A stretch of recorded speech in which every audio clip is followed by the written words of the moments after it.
So I'm going to show you how to set up your Instant Pot for the first time, because you can't just simply start and throw food in there without doing an initial setup.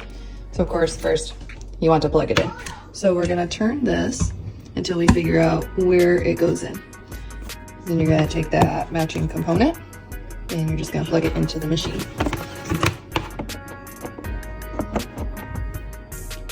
Then from there, you're going to want to plug it into the wall, of course, because it's not going to work if you don't have it plugged in.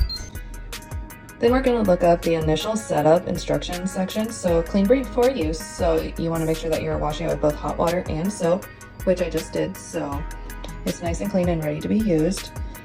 Make sure that you're not putting the liner in with the wet side, because that can ruin your machine. Now, we're going to move on to our test run. So to do our test run, we're going to take 3 cups of water and we're going to pour them in there. So now the liner is already in the base, so we don't have to worry about that. And then we're going to place the lid on there. So you want to make sure that your lid is all lined up and that the steam part is going to be on the back. So we're going to put it here. Make sure it lines up. So put that in there, and then I'm going left to lock, right is to unlock. So I want to make sure that's locked, or else it's not going to work if that's what we're doing. All right. So it has this, which is the part that makes it quieter when it's releasing. There's also a tag in here too, so make sure that you take the tag out, because you don't want that to burn and cause a fire. Then before we move on, we want to make sure that this part is clean before we use it. So make sure it's clean, and then we're going to put it back on there. Pull it out here so you can see a little better.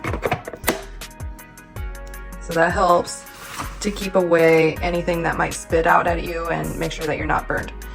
Of course, when I go to actually release it, I'm not going to have it under my cupboard. So I will usually carefully pull it out so that it doesn't end up ruining anything in that release process. So now let's get on to how we're actually going to start that first cook, or that test run that we're doing. So we're going to go to pressure cook on here. So I'm going to push this, and then it says to set the cooking time using the dial to 5 minutes. So I'm going to turn it this way because it says that it was at 10 right there. So you want to be here. And then we're going to push keep warm, turn it off during the keep warm setting. And then we're going to push start to begin. Now it says preheating. So when you start using this to cook actual food, the pressure cooker isn't going to instantly cook it. It's just kind of like an oven. The oven has to preheat before it's at the right temperature to cook. The Instant Pot is the exact same thing. So it's going to take that time to preheat plus 5 minutes. Sometimes that preheating can take about sometimes 10 minutes. It just really depends. And I'm sure it probably depends on your location as well. So we will revisit this when it is all done, and I'll show you what to do. This is something interesting with this Instant Pot, is it actually starts beeping once it's preheated, and now the timer will start. So notice that it says do not open lid. Make sure you don't do that at this point, because it's already pressurized, and this is probably the point that makes it more likely to explode. So we're going to avoid anything that's going to cause anybody any harm or danger. So this is the sound that it makes when it is all done and ready. So now notice at the top that it has this cool little button. The old one that I used to have does not have this, so it's kind of cool to see that.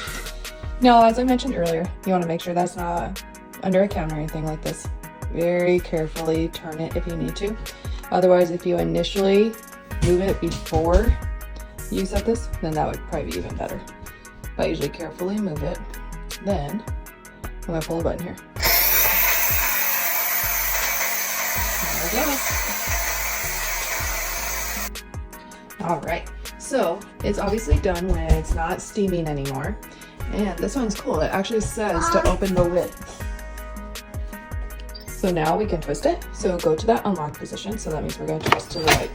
And we'll pull it open. There we go. Now your initial setup is done.